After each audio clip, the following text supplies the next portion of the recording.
Welcome, gentlemen and gentlewomen, why not gentle children as well. I am the Messiah, and behind me Rapture is coming in about 20 minutes, so we should be done before then. What we are doing for today, on Saturday, we are talking about the raid. We have looked already at how Mythic Plus has been going in the first few days of the season, so now it's time to also talk about the raid. We have now gone through Tuesday, Wednesday, Thursday raid nights for many guilds. We have gotten at this point a few hundred kills in heroic of the harder bosses. It's still, it's still quite hard because up to today there has only been less than 40 guilds killing Chrome King Gallywix and 150 or so defeating Magzi. So we're still, we're still quite low in the amount of kills, and of course even fewer guilds killing mythic bosses, even bothering with mythic bosses still. So with that being said, we can still go and of course take a look, try to gauge an idea of how things have been going so far in the raid, starting with the DPS results and starting with heroic, because heroic is the one with the largest amount of data, the largest amount of parses so far. These are the results straight from workup logs of heroic performance of DPS specs. Now, the first thing that we want to notice in this is it's quite visible. It's towards the top. Actually, it's also towards the bottom, but for the opposite reason. And you can see what I mean. So we have Fury, Sub, Havoc, Enhancement, Assassination, Windwalker, Arms, and Outlaw. So 8 of the top 9 DPS specs, meaning all of them except for Devastation, are on melee. And on, as I said, on reverse, pretty much the same is for the bottom. You have all 3 mages, you have Balance, Elemental, you also have Beast Mastery, you have Demo, and then of course the Ultra Dead Augmentation Evoker. We were wondering if Augmentation was dead just in Mythic Plus or even in the raid, and the answer for now is also even in the raid. So Augmentation has been given the demo treatment of we would rather you not play this spec this tier, because presumably possibly a rework is in order for the spec. So beyond that, there is an easy dominance of melee specs in heroic. Up to this first few days, the specs performing the best have been the melee across the board. Now, we also pointed out how more spread the damage profiles are in this tier, talking about damage versus the damage done to bosses. You can see, for example, suddenly you have specs like now Unholy DK doing significantly better when it comes to single target boss damage. Also Feral Druid, as well as Affliction Warlock, as well as Shadow Priest, I have gone up in the results compared to the all damage. Especially Feral is perhaps the one that jumps up the most together with Unholy. So you do have quite a difference between the total AoE, cleave, multi-target damage you can have in this raid compared to previous ones. Even just the latest one we had this tier, the season 1. The season 1 of Nerobar Palace even was more single target focused. This one not nearly as much. So you have more room, more window to have different performances based on your damage profile, which is why we pointed out how not to trust too much the simulations. Not like trust the simulations, but rather think that just because, for example, Frost and Unholy were amongst the higher simming specs in single target, then it meant they would have been super good in the raid. Or similarly, because other specs were not simming that well in single target, like for example the post nerfs enhancement, or even something like Subrog, then it must have meant they were going to be weak in the raid. So, according to tier lists from, for example, WoW Meta in Heroic, you would have the melee DPS specs compared to the range DPS specs. You can see the clear difference here. You can see that the mean DPS at the top starts at 1.95 million for melee, and in the first, all of the first top 5 are above 1.8 million average DPS, whereas when you go over to the casters, there is only 2 specs above 1.8 million. So that's what you get as a picture from Heroic. As well, we can even check something else like Archon. You can see that you have melee, and melee. And only Devastation in this case is the only odd one out in terms of performance for casters so far in the raid. However, of course, this is heroic. This will remain relevant up until pretty much next reset. next reset, we can expect more and more guilds getting the first 3 for sure, and then working on the 4th Mythic boss down. So obviously, as you go into Mythic now, it looks a bit more scuffed because in terms of parses, you have practically like 50 guilds or so, maybe a bit more, actually logging the first boss kill. So pretty much all of these are very similar to the results of Vexy, because that's where most of these logs will be from the first boss, which is very simple, very easy. So all of the damage profile that does well on that boss and the specs doing well on that boss might not be definitely the same that will continue to do well throughout the rest of the tier. Now, some of these faces are the same we have seen on Heroic, because you still have from the Heroic results into Mythic some of the same names we are just seeing here into Mythic. For example, you still have Assassination, you still have Havoc, you still have Sub, you have Enhancement, you still have Windwalker Monk, you still have Fury Warrior. The one of the casters we said did well, Devastation, is also still here. So from Heroic to Mythic, all of these specs have been performing the same. What jumps to the eye is the growth of Fire Mage compared to Heroic, because Fire Mage now suddenly jumps up to be in the top 5 of results, at least on the first boss of Mythic. So you still have basically the same picture of melee dominance in the top 1/3 of results, with just a couple of the casters on this fight, Vexy. Obviously, many of these will be bound to change depending on the damage profile of the fight. If you've been following the Race to World First, for example, you will have seen today or yesterday the boss Rick Reverb, which is going to be very good for spread targeting because of the ads that can spawn all over the place, which can be very good for specs like Balance Druid or Shadow Priest. Even better things like Styx, Bank Junker, with all of the ads moving and running around, perfect for multi-dotting casters and much less for melee specs, for example. So it will be bound to way more changes, but for now this is what we see even in Mythic. So if we jump from Mythic over to Heroic, you do have the difference that basically casters don't even deserve to be called S tier. Mage, Fire Mage squeaks through into A tier with a median DPS of 2 million, whereas formerly you have triple specs in the S tier, 5 of which above 2 million DPS. So that's the current result. For now, it's an advantage for melee DPS specs, but likely has to do with, first of all, not knowing the fights nearly as well always favors melee, for the very simple fact that the melees are just hugging the boss and sticking to the boss. So for them, it's just easier to deal, for example, with movement, having to move around, having to fit different timings of different mechanics compared to casters. Imagine the P2 intermission phase of Magzi, where he just charges around and then swirls on top of himself, and you have to constantly move as a caster, compared to a Havoc Demon Hunter, who just doesn't care and just has full uptime, full DPS on the boss. They will gain much more than a caster, and likely, as mentioned, this won't hold nearly as well once we go into other Mythic bosses with actually spread targeting of ads which focus the casters, or more stationary fights or fights with less movement that can still favor the casters, or very simply getting to know the fights more, which always benefits casters. It gets them to be better at the fight, because melees have a much easier time adapting to every boss, because they start from the same point of any other boss, which is I stick to the boss. I hug the boss because I have to hit the boss in melee range. So for them, every boss is practically the same in where they have to stay. For casters, it is not. So for them, there is a longer adjustment time in how to fight a certain boss. So this melee prevalence is perfectly expected for now. At the beginning of the raid, we will see later on with more bosses and different damage profiles how this will progress, but it was relevant enough to check the popularity, the idea of the picks of players that they were going to have at the beginning of this tier when it comes to the raid.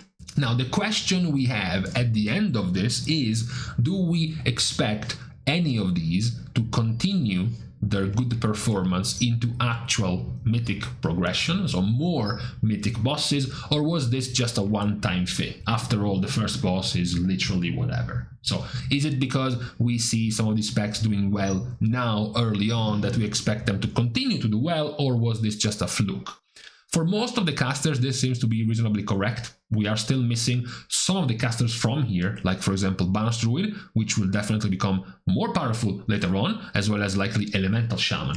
When it comes to the melee DPS, probably not. These specs will not really be played that much anyways. Perhaps the only one that we might expect to be doing better later on will be Arms, especially with some of the tougher execute phases of the bosses later on in this raid. Arms will definitely gain way more value. So overall, these seem to be already what we expected to be doing well in the raid. Perhaps the only question mark at the moment is Assassination, simply because basically nobody was playing Assassination in the PTR, didn't have working sims until a few days ago, so it was a bit clouded in shadows, their performance of Assassination. So besides that, most of these were already expected to be doing well and expected to continue to do well throughout the tier in Mythic. Now, once we move, however, from DPS to healing, things get a bit more interesting, because when we start in terms of heroic, we have a pretty interesting image. You have the male users being at the top of the results, Preservation and Resto Shaman.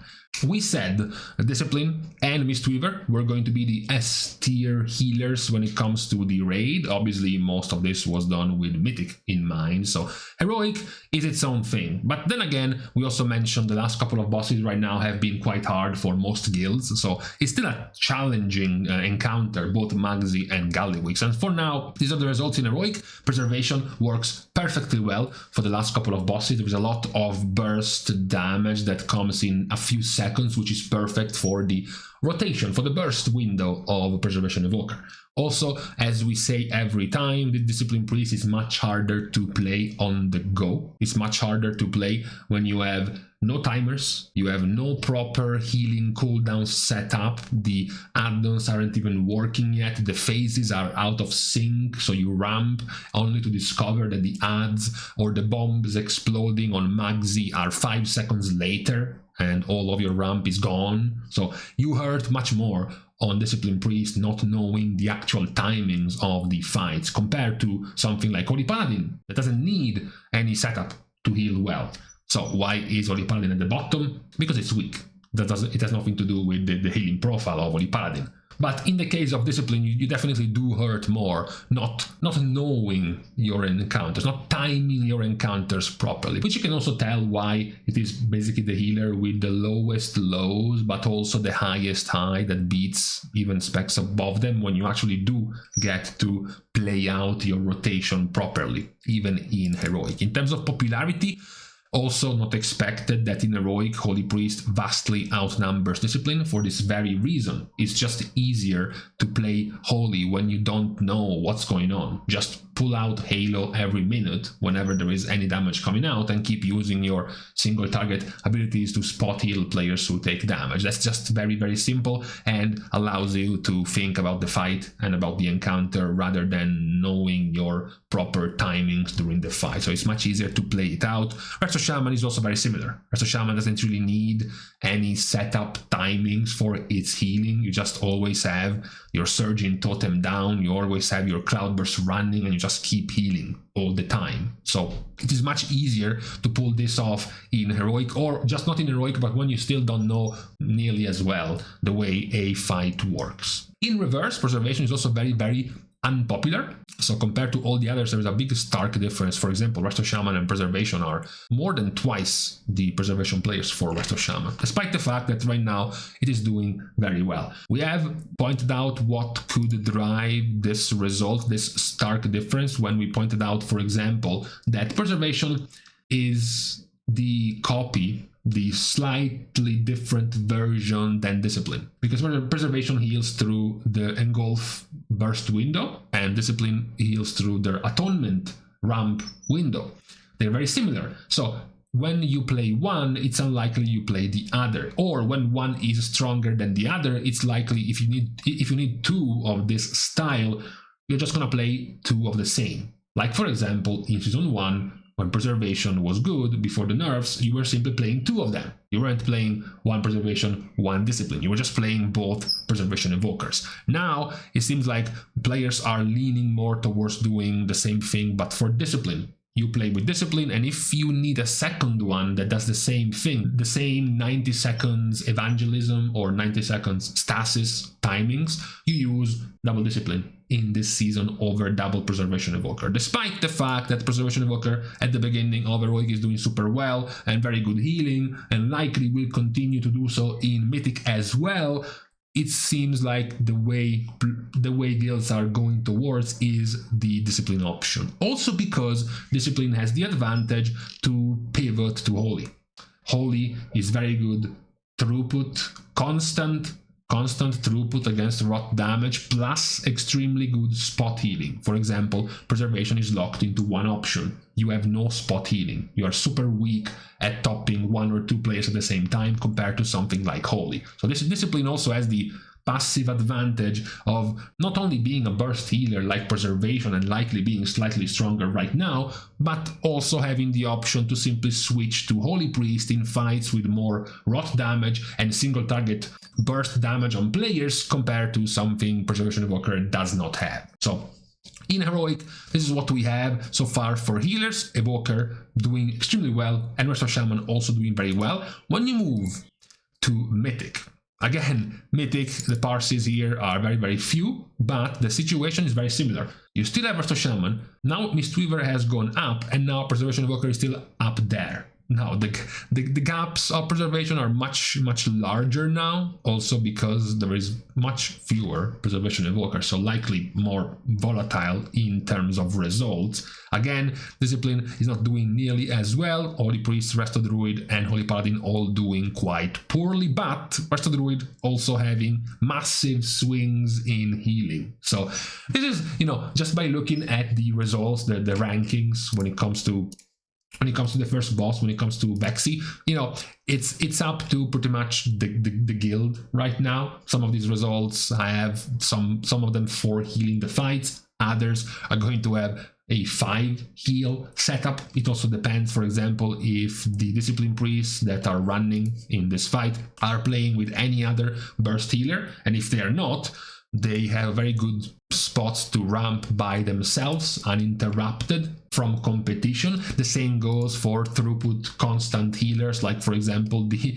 currently 2 Resto Druids at the top. This is a very good comp to allow Resto Druids to be doing very well. No, not a lot of competition, also because the fight doesn't really have a lot of burst damage, which means specs with high throughput and constant ticking, consistent healing can do very well. Because in terms of damage taken from the raid, Vexy just has constant damage from the exhaust fumes, which is what does the AoE ticking damage. And that's basically all you get. So specs is not unlikely or random to see specs like Resto Shaman or Mystery Monk doing very well, because that's what they can do by default. Resto Shaman just constantly heals. These spikes right here are obviously going to be the bumps, in this case, of Ascendance procs that you can see here, Restorative Mist, or in some cases here the Healing Tide Totem cooldown. But besides, when they do have the actual cooldowns active, it's just constant healing. It's from Chain Heal, it's from Healing Rain, constantly in the background. The fight is also quite stacked. You're all quite together on Vexy, all at the bottom of the room, stacked against the wall, so it works very well for Resto Shaman and also for Mystery Monk as well. So these are not very unlikely results for healers either. Once we go from Heroic to Mythic, and you see pretty much basically nothing really changing, they stay more or less the same. Again, doesn't really mean too much, at the very least at the moment. It is, however, just like we said when we went and looked at the DPS, this is more relevant to take a look, not really yet because of the HPS numbers, for example, but more so because of the popularity. right? So you can get an idea of what guilds getting into Mythic, for example, were thinking of having in their roster, of having in their comp, right?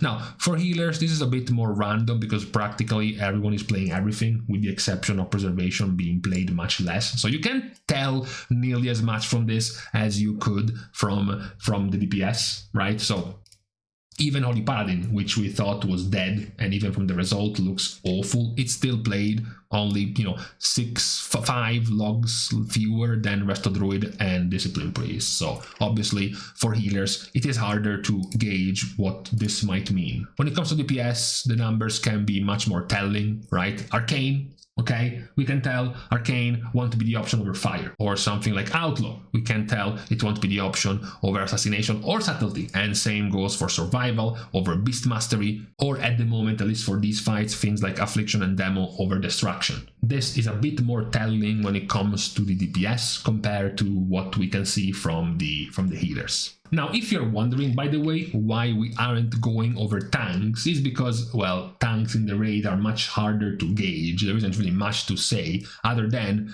Blood Decay has the same amount of logs as the bottom 3 tanks combined. As usual, Blood Decay is always a very stable and easy to adapt to tank for raid fights, and then beyond DK you have Prot Paladin and Vengeance. That's pretty much what you have in Heroic and what you continue to have in Mythic as well. You have a prevalence of Blood and then Prot Paladin and Vengeance, with Prot Paladin pulling ahead.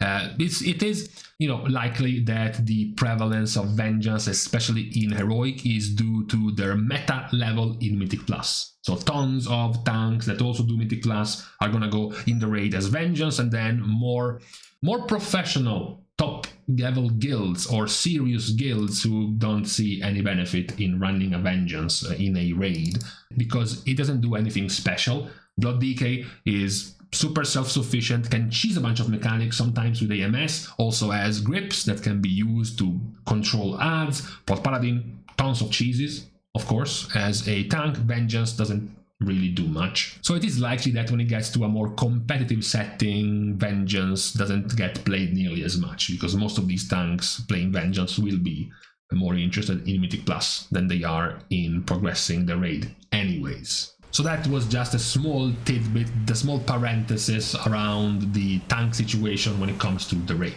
But this was relevant enough to take a look at in the first few days, just to get an idea of the first results of DPS specs in the raid. For today, after having looked through the results, the popularity more so than the results of the first few days of the raid, we can now stop and leave each other on this Saturday. We are starting as usual the goodbyes by thanking everyone for having watched the video, together with, of course, everyone else who's been supporting completely for free by liking and commenting down below, as well as subscribing to the channel itself. Now, with these things out of the way, thank you again for watching. See you guys tomorrow, and in the meantime, oh my god, this fake allergy twitching on my nose is so annoying.